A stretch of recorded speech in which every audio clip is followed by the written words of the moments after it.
अस्सलामुअलैकुम नाजरीन, आज हम आपको इमाम अली अलैहिस्सलाम के अक़वाल के बारे में बताएंगे। एक, इमाम अली अलैहिस्सलाम ने फरमाया, जब तक तुम्हारी माँ के होंठ तुम्हारे लिए दुआ के लिए हिल रहे हैं तो तुम दुनिया के अमीर तरीन इंसान हो।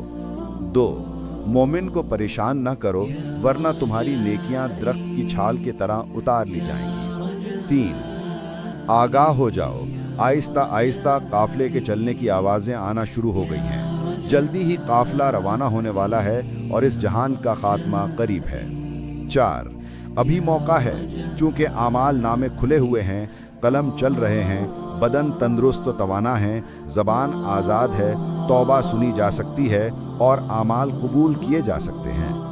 पाँच, कब्रिस्तान भरे पड़े हैं ऐसे लोगों से जो हक के साथ इसलिए खड़े ना हुए कि कहीं मारे ना जाएं। 6, किसी के ऐबों के बारे में सोचना भी ऐब है।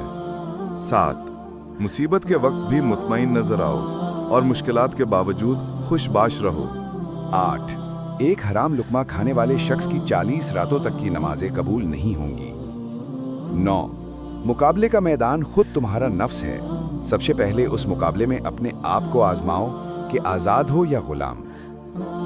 10, दुनिया से अपने दिलों को निकाल लो इससे कबल कि तुम्हारे बदन दुनिया से निकल जाएं। अगर वीडियो पसंद आए तो वीडियो को लाइक, सब्सक्राइब और शेयर ज़रूर करें। तब तक के लिए खुदा हाफिज।